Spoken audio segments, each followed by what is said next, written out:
Bonjour, c'est Lucie, magnétiseuse près de Dijon. Je suis heureuse de vous retrouver dans cette nouvelle vidéo dans laquelle je vais vous reparler des différents magnétismes. En fait, je fais une mise à jour d'une ancienne vidéo que j'ai faite il y a 2 ans, et parce que ma pédagogie évolue, moi-même j'évolue, ma terminologie évolue aussi, et afin d'éviter toute confusion, je vais refaire cette vidéo et je vais la présenter de manière un peu différente. Alors par contre, c'est sûr, vous allez forcément réentendre des choses que vous savez déjà, et si vous n'aviez pas vu l'ancienne vidéo, c'est très bien, comme ça vous partez directement sur les bases actuelles de ce que je transmets dans mes stages, mes cours, mes formations, et comme ça, vous partez, du bon pied par rapport à ma pédagogie. Donc dans cette vidéo, on va voir les 3 différents magnétismes, et on va commencer par le premier.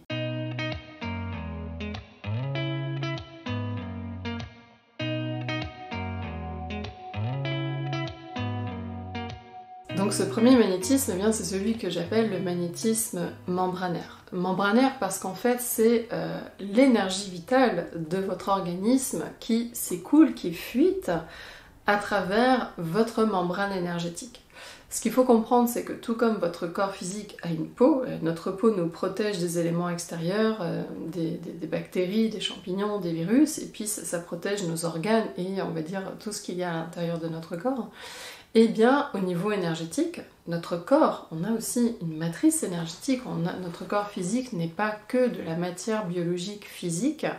Une partie de notre corps physique existe aussi à un niveau subtil, à un niveau éthérique. Et c'est ce qu'on peut appeler par exemple le corps d'énergie, ou certains l'appellent aussi le corps éthérique. Mais on va dire l'appellation corps éthérique souvent est mal comprise, et on l'entend plus comme une forme de corps subtil supplémentaire, alors que c'est pas du tout le cas. Ce corps d'énergie, ce corps subtil, physique, éthérique, est indissociable de notre corps physique. Ce n'est pas un corps supplémentaire. Et donc notre corps physique a une contrepartie énergétique, et c'est cette fameuse matrice énergétique ou ce corps d'énergie. Et ce corps d'énergie, il possède aussi une peau. Et c'est plus sous une forme de fine membrane énergétique souple qui permet de contenir notre énergie vitale. Je compare souvent donc notre énergie vitale avec notre sang, puisque c'est un peu connecté, c'est un peu ressemblant, même si dans ses fonctions c'est un peu différent. Notre sang, on a besoin de conserver notre sang, on ne se verrait pas avoir des micro-hémorragies en quasi-permanence, on finirait totalement anémié et en très très mauvaise santé. De la même manière, notre énergie vitale, on a besoin de la conserver. Sauf que chez certaines personnes, et ça c'est une sorte pour certains, c'est une sorte de prédisposition génétique, chez certaines personnes, il y a des porosités membranaires en différents endroits du corps, mais aussi du coup au niveau des mains. Et si cette personne-là a des porosités membranaires et qu'elle appose, qu'elle dirige ses mains sur une autre personne, va y avoir une sorte d'écoulement, une sorte d'aspiration vers le corps de la personne qui va permettre à son énergie vitale d'être aspirée dans le corps et de venir se transfuser dans le corps de cette personne-là. Et je vais faire une petite parenthèse sur notre énergie vitale. Il faut voir notre énergie vitale comme ce fluide qui est à l'intérieur de notre matrice énergétique, un peu donc à l'image de notre sang dans notre corps physique. Mais cette énergie vitale, elle est très très connectée avec notre système nerveux. Et on peut même parler en fait d'énergie neurovitale. Notre cerveau, notre système nerveux a une sorte d'énergie, neuroélectrique, neuroélectromagnétique on pourrait même dire, et elle se combine en fait, elle fusionne avec l'énergie vitale de notre matrice énergétique. Donc lorsque vous faites, en tout cas lorsqu'un magnétiseur membranaire transfuse de son énergie vitale, en fait c'est une transfusion d'énergie neurovitale. Si on fait ça trop souvent qu'on n'a pas le bon métabolisme, pour faire ça trop souvent, donc si on fait ça trop souvent, ce qui va se passer, c'est qu'on va aussi appauvrir notre système nerveux en énergie. Et notre cerveau, c'est notre centre de commande premier, c'est lui qui gère le système immunitaire, c'est lui qui gère, tous nos différents systèmes et fonctions biologiques. Et donc c'est notre cerveau qui permet à notre corps de se maintenir en bonne santé. Donc si on dispense, si on transfuse trop souvent notre énergie neurovitale, on finit nous-mêmes en fait par appauvrir notre santé et en tout cas mettre notre santé en danger. Donc ça c'est le premier grand inconvénient dans le fait de transfuser, de faire des transfusions d'énergie vitale, c'est un risque donc pour notre santé. Alors chez certains magnétiseurs membranaires, et ça va être on va dire un nombre de personnes qui se situe je veux dire, à la marge et que c'est pas du tout la majorité des cas, chez certains de ces magnétiseurs membranaires, ça ne posera aucun problème parce qu'en fait, ils ont un métabolisme, on va dire, énergétique très rapide et ils arrivent en fait à renouveler leur stock, leur quantité d'énergie neurovitale très rapidement, ce qui fait qu'ils peuvent faire énormément de séances, donner énormément de leur énergie vitale, mais la renouveler très rapidement et donc ne pas en subir, on va dire, d'effets délétères. Mais ça reste, on va dire, à la marge. Et le souci, c'est qu'en fait, ça fait partie de leur prédisposition génétique et que lorsque certains de ces magnétiseurs en ont fait une pédagogie et qu'ils le transmettent à des personnes qui n'ont pas cette même prédisposition génétique, et ça en fait on peut pas le savoir, c'est juste dans les faits, dans la pratique on va s'en rendre compte, et bien lorsque on apprend cette technique de magnétisme membranaire et qu'on n'a pas la bonne prédisposition génétique, qu'on n'a pas le bon métabolisme énergétique, et bien quand on va donner son énergie vitale en pensant faire du magnétisme, en fait on fait de la transfusion d'énergie neurovitale, eh bien on va abîmer sa santé, on va être fatigué et on va appauvrir l'énergie de son cerveau. Et notre cerveau, il a besoin de toute l'énergie nécessaire pour fonctionner correctement, pour ne pas aussi... parce que quand vous êtes trop fatigué au niveau nerveux, et donc au niveau cérébral, c'est là où vous avez des difficultés de concentration, c'est là où le mental, l'émotionnel commence à faire n'importe quoi, c'est là où vous sentez une sorte de voile, de chape, de lourdeur dans le cerveau, difficile de réfléchir clairement, etc. Mais ça veut dire que cette même lourdeur eh bien, se pose et vient faire pression sur l'ensemble de vos fonctions biologiques. Donc ce qu'il faut comprendre, c'est que voilà, si vous n'avez pas la bonne prédisposition génétique, dispenser votre énergie vitale va vous causer du tort en fait. Et l'autre inconvénient, si on peut appeler ça un inconvénient, c'est en termes d'efficacité ou de résultat, on va forcément être plafonné. Parce qu'en fait, c'est une substance qui a ses propriétés qui lui sont propres à cette énergie vitale, c'est comme le sang en fait. Quand vous recevez une transfusion sanguine, c'est pour renouveler, recombler, on va dire, le déficit sanguin ou parce que la personne est gravement anémiée, par exemple en fer, etc. ou qu'elle a perdu trop de sang, donc le fait de recevoir une transfusion sanguine va simplement recombler, renouveler les stocks en sang chez le receveur. Mais ce sang ne va pas servir à autre chose que de renouveler les stocks sanguins. Ça n'a pas, on va dire, d'action transformatrice au niveau de la matière énergie du corps. Bien, au niveau de l'énergie vitale, c'est pareil. En dehors du fait que vous allez simplement renouveler les stocks d'énergie vitale chez la personne, vous n'allez rien, en vérité, faire d'autre. Chose que, on va voir ce qui est différente avec le magnétisme dynamique. C'est pas une capacité en soi, le magnétisme membranaire. On va dire c'est plus une forme d'anomalie et du coup ça ne se développe pas. Une fois que vous avez l'édite porosité membranaire, vous allez dispenser votre énergie vitale et il va rien se passer de plus en fait. Vous n'allez pas pouvoir réussir à développer ou à augmenter la puissance entre guillemets de ce magnétisme membranaire. Vous allez être aussi plafonné en termes de développement. Et même si le terme de développement, du coup, il n'est pas approprié, puisque c'est pas une capacité qui se développe, c'est une anomalie que l'on peut, on va dire, créer ou nourrir en soi. Mais une fois qu'elle est installée, cette anomalie membranaire, eh bien, on ne va pas pouvoir aller au-delà. Donc voilà pour ce premier, on va dire, magnétisme qui n'en est pas un, en fait. C'est donc votre énergie neurovitale que vous dispensez si vous avez des porosités membranaires. On va parler maintenant du deuxième type de magnétisme qui, lui, est plus un véritable magnétisme, mais là, c'est un magnétisme qui se situe en dehors de vous. C'est lorsque vous vous mettez en position de canal ou de médium et que vous faites appel donc à une énergie à l'extérieur de vous. Donc là, je parle de, ça peut être le Reiki, ça peut être tous les différents types, on va dire, de techniques de soins énergétiques qui fait appel à une énergie extérieure. Alors je sais que dans ces techniques-là, on vous dit que vous appelez l'énergie universelle de vie ou ce genre de choses. Après, chacun croit par rapport à ce qu'il veut croire justement.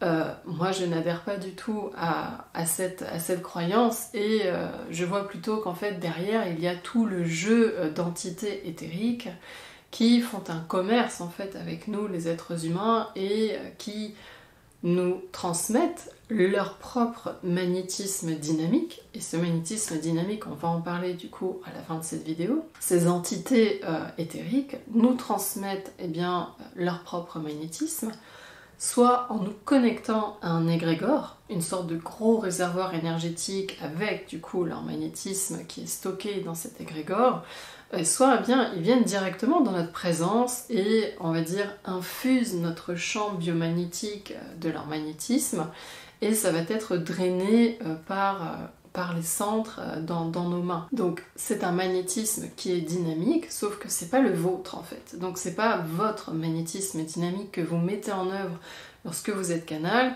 c'est celui d'une entité éthérique. Alors il y a des entités éthériques qui sont profondément bienveillantes et qui ne demandent rien en échange.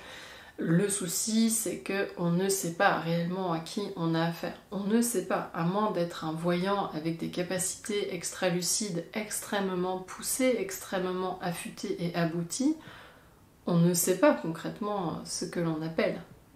Et en fait, on ne voit pas la contrepartie qui est demandée en échange de cette aide énergétique extérieure. Donc pour se prémunir de certains désagréments, de certains parasitages, de certains, on va dire, pompages énergétiques, parce que c'est l'inconvénient en fait d'être canal, c'est qu'on risque de se faire pomper notre énergie vitale en retour, et ça on n'a pas la main dessus. En tout cas, tant qu'on décide d'être canal, on n'a pas réellement la main dessus. Alors, après, ce que je dis, ça reste une généralité, il y aura toujours des cas particuliers qui sont donc des cas particuliers où la personne elle va être véritablement accompagnée d'une entité éthérique qui l'apprécie et qui lui apporte secours, aide en toutes circonstances parce qu'en fait elle l'a prise en affection et qu'elle ne demande strictement rien en retour. Il y a aussi le cas par exemple des personnes qui viennent donc recevoir une séance en soins énergétiques et qui est accompagnée, on va dire, d'un génie, d'un familier ou d'un être éthérique. Et cet être éthérique ou cette entité éthérique va volontairement apporter son aide pendant le soin. Donc il y a quand même des situations où il n'y a aucun risque à être canal, sauf que c'est quand même pas la majorité des cas. Moi je le vois très bien dans mon cabinet, il y a des personnes qui pratiquent des techniques de médiumnité ou de canalisation pour faire des soins énergétiques et qui se retrouvent absolument totalement parasités et vidés énergétiquement. Donc ça c'est l'inconvénient majeur, c'est qu'on risque de se faire parasiter, de se faire polluer énergétiquement, on risque aussi de se faire pomper son énergie vitale. Et on va dire l'autre inconvénient, c'est que vous dépendez d'une source extérieure. Et c'est-à-dire que vous ne pouvez pas vous développer non plus énergétiquement. Vous n'avez pas la main sur votre développement, vous êtes tributaire de la puissance magnétique d'autres êtres. Et une chose que j'ai déjà dit dans d'autres de mes vidéos quand j'explique les différents types de capacités, etc., c'est que ces êtres, en fait, ils sont aussi, encore comme nous, en fait, limités dans leur développement énergétique. C'est-à-dire qu'ils sont eux aussi en train de faire un travail de développement énergétique, magnétique, psychique, et qu'ils n'ont pas une puissance transcendantale. Parce que s'ils avaient vraiment une puissance transcendantale, en recevant, en captant leur magnétisme, on serait capable en fait de faire des soins absolument grandioses et de provoquer des guérisons absolument spectaculaires. Or, on voit bien que c'est pas le cas, on voit bien que c'est pas la cour des miracles, et ça veut dire que non seulement nous-mêmes, on ne va pas pouvoir faire un travail pour développer nos capacités, on va être donc tributaire de cette aide extérieure, mais en plus, cette aide extérieure est elle-même, ces entités-là sont eux-mêmes en train de faire un propre travail de développement sur eux-mêmes. Donc, ce ne sont pas des êtres ultra puissants comme des fois on peut se l'imaginer. Même un être ultra puissant, quand vous appelez tel archange ou tel autre être de lumière, imaginez que ça reste quand même un seul être et que s'il y a plusieurs centaines de milliers de personnes qui appellent cet être, bah, c'est pas Dieu, quoi. Donc, je veux dire, c'est comme ce que je dis souvent, par exemple, quand je fais une séance de magnétisme. Alors, évidemment, toute proportion gardée, je parle, on va dire, à mon échelle.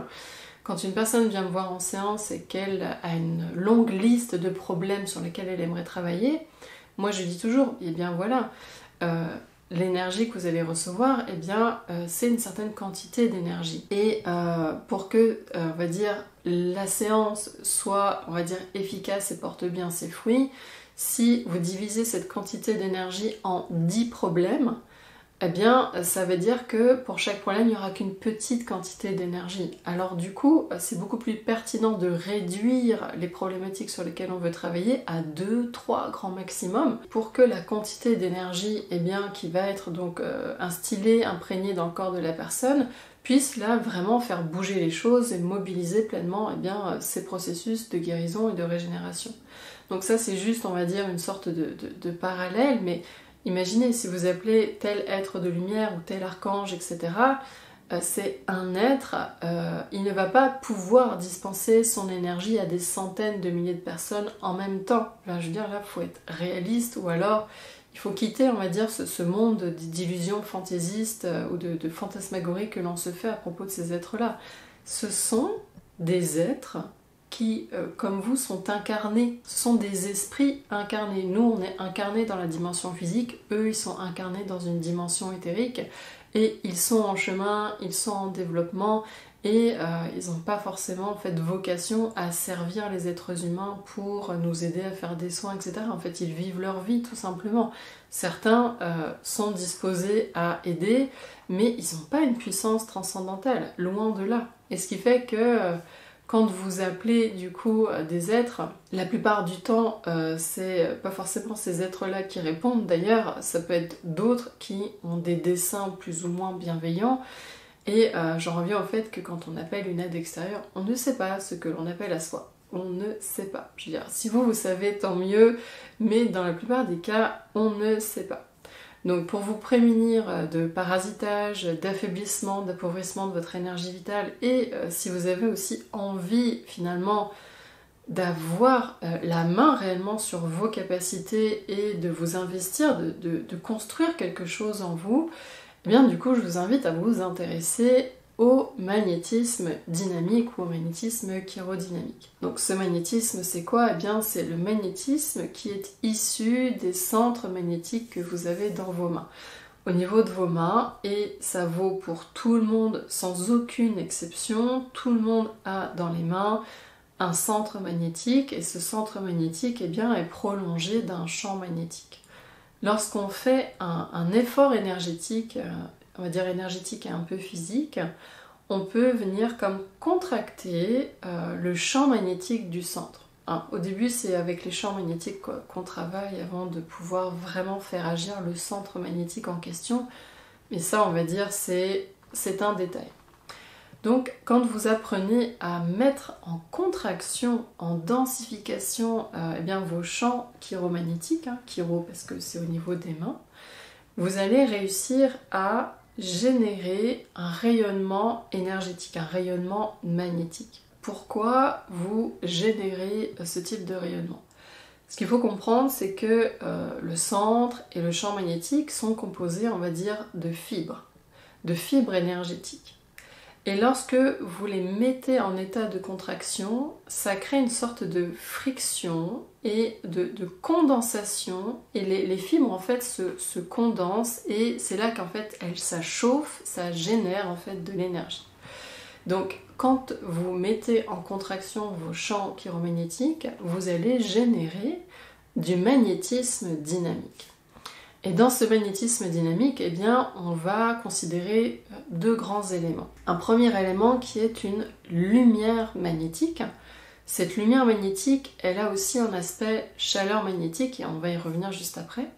Donc on a un premier élément dans votre magnétisme, c'est que vous rayonnez de la lumière magnétique. Et l'autre élément, c'est que eh bien, vous allez générer des ondes magnétique. Concernant la lumière et la chaleur magnétique, il faut savoir que c'est un rayonnement qui se dégage à quelques mètres tout au plus, on va dire, de vos mains. Et donc, cette énergie de magnétisme va rester dans votre proximité.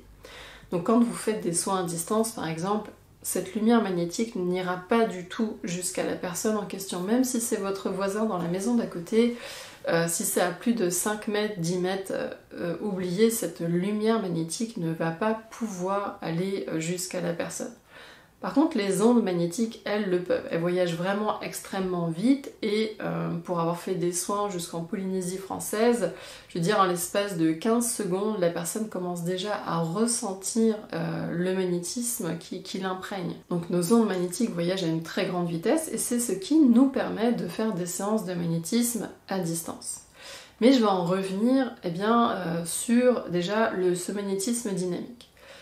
Là où je trouve ça intéressant, c'est que on va apprendre à se développer soi-même, à construire une capacité, à développer une capacité, une compétence énergétique qui nous appartient à 100%.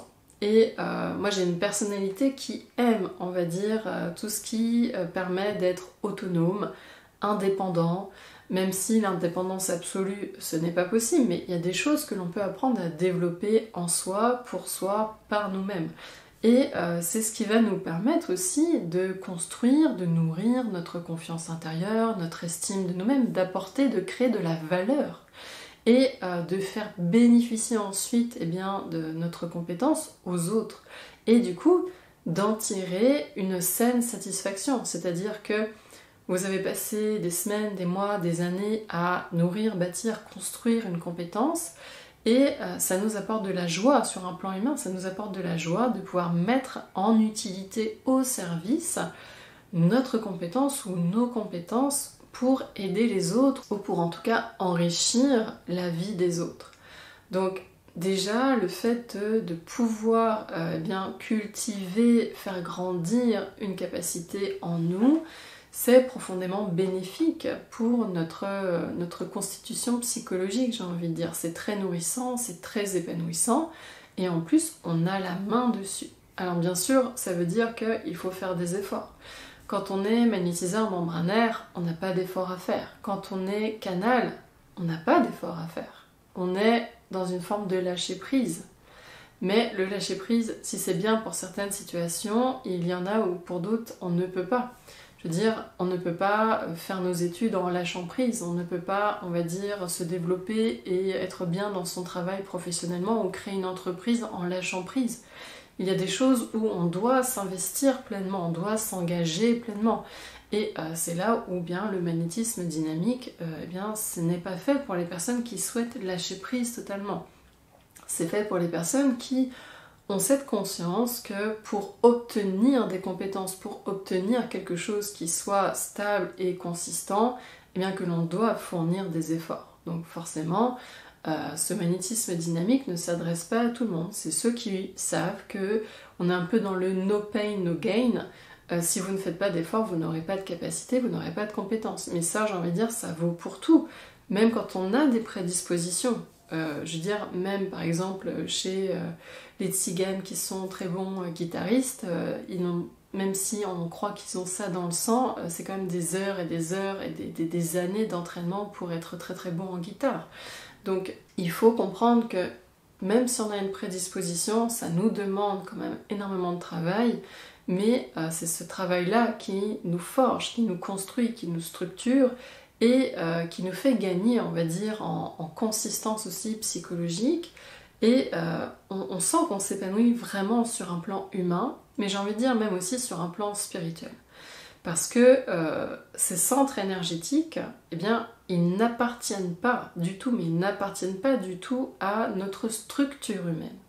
Ces centres et ces champs chiromagnétiques, ils appartiennent à la structure de l'être spirituel que l'on est. Et ça veut dire déjà que c'est une capacité magnétique qui vous appartient en tout temps, en toutes circonstances. Même lorsque vous allez quitter cette enveloppe corporelle et revenir dans le plan spirituel en tant qu'esprit,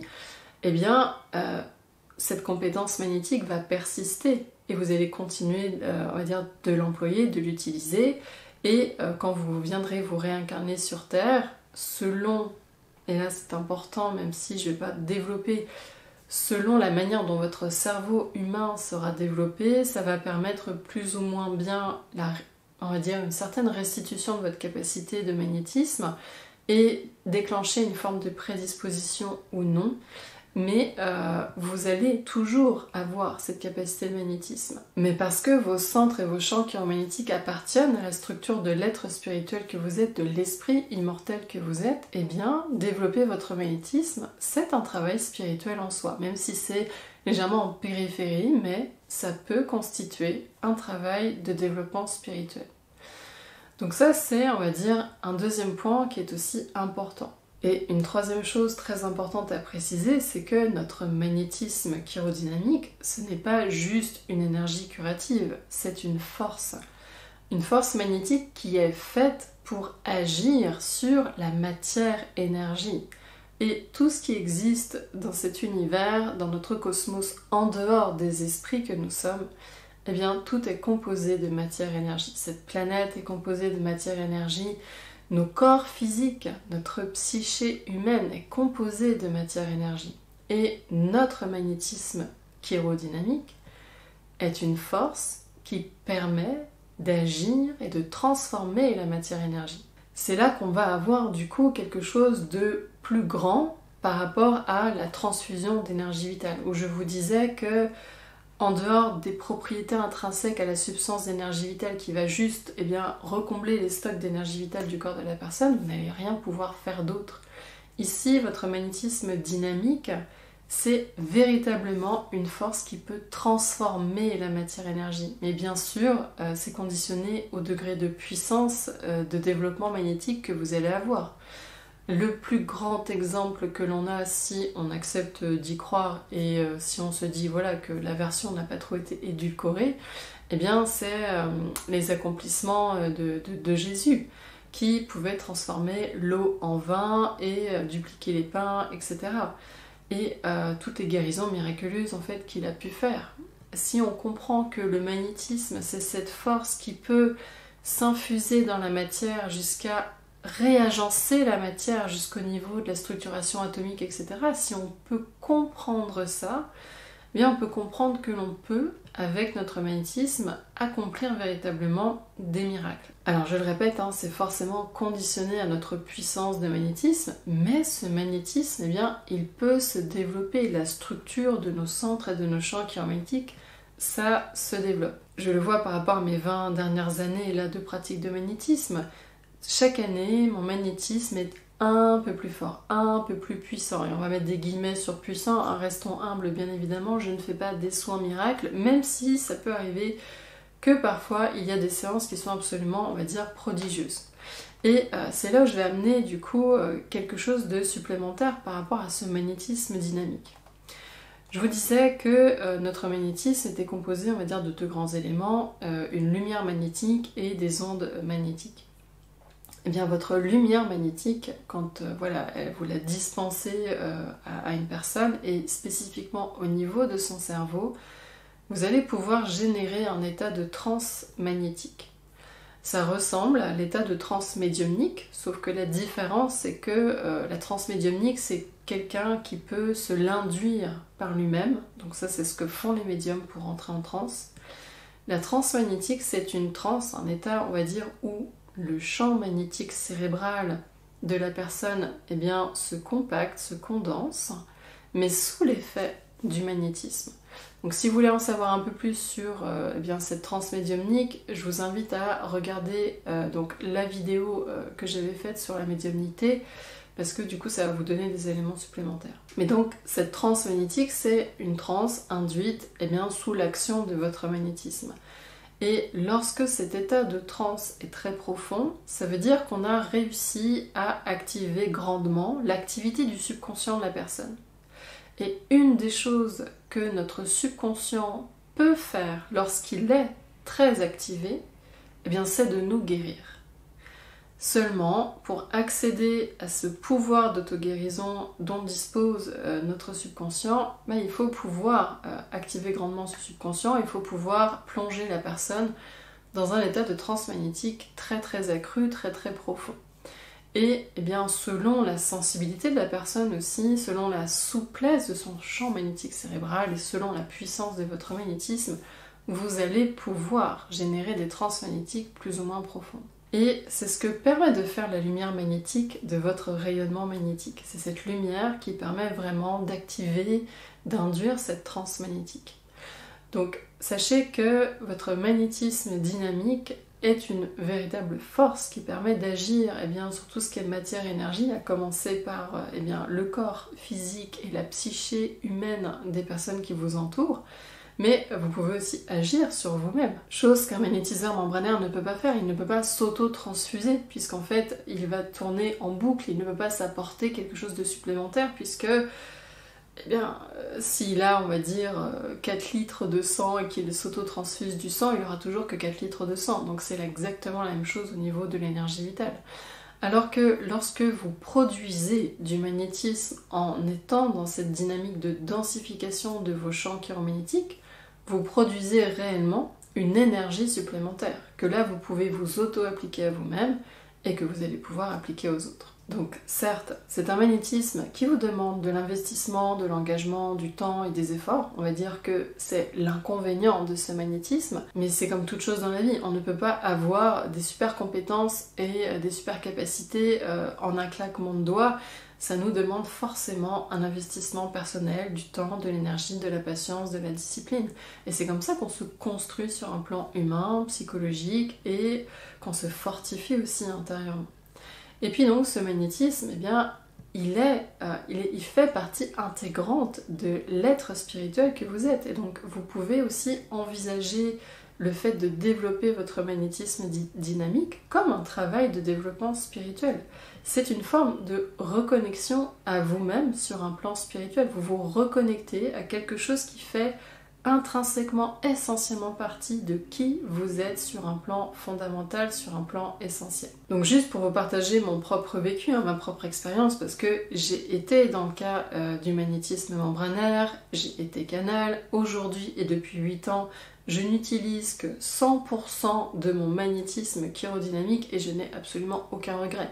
Si vous saviez combien j'étais enquiquinée par les êtres éthériques quand j'étais canal, c'était une abomination et maintenant ma vie est tellement plus tranquille. Donc c'est sans aucune commune mesure. Et en plus, j'ai la satisfaction de ne devoir qu'à moi-même en fait, mon propre développement. Personne ne peut me l'enlever. Ça construit mon sentiment de valeur intérieure, d'estime de moi-même, de confiance intérieure.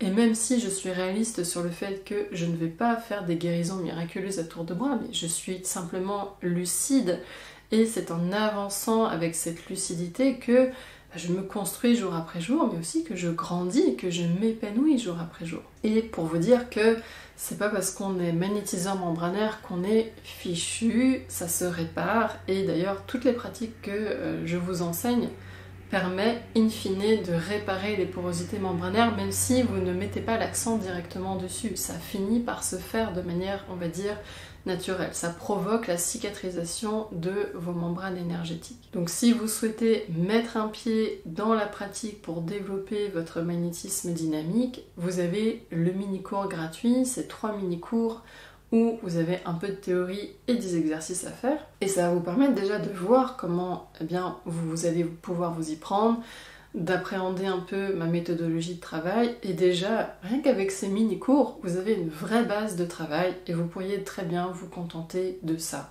Je ne suis pas forcément là pour vous dire prenez tout le package. Quand je donne du contenu gratuit, c'est du vrai contenu et pour moi, ça c'est important. Donc, si vous n'avez pas encore fait les mini-cours, je vous invite vraiment à le faire parce que ce sont des vrais exercices qui permettent de développer votre magnétisme chirodynamique. Donc j'ai terminé pour cette vidéo. Si vous êtes toujours avec moi, je vous remercie du fond du cœur pour votre intérêt, pour votre confiance. Et si vous voulez bien, je vous remercie de mettre un pouce levé, de partager la vidéo aux personnes que ça pourrait intéresser. Et puis dites-moi en commentaire ce qui vous anime dans cet intérêt que vous avez pour le magnétisme. Est-ce que vous en êtes au stade de la curiosité ou est-ce que c'est quelque chose en fait qui vous taraude depuis longtemps mais que vous n'osez pas trop, on va dire, développer, dans lequel vous hésitez à vous lancer, etc. Voilà, dites-moi plus sur vous, pourquoi le magnétisme, ça vous intéresse, je serais vraiment très heureuse de vous lire. Et si vous n'êtes pas encore abonné à ma chaîne, je vous remercie de cliquer sur le bouton s'abonner. Pour vous, c'est juste un clic, mais pour moi, ça veut dire que vous soutenez ma chaîne, vous permettez à ma chaîne d'avoir plus de visibilité. Et puis, ça veut dire aussi que vous avez envie d'avoir plus de contenu, donc je vais forcément en tenir compte. Donc je vous souhaite une bonne continuation, un bon développement de votre magnétisme dynamique et on se retrouve très bientôt dans une prochaine vidéo.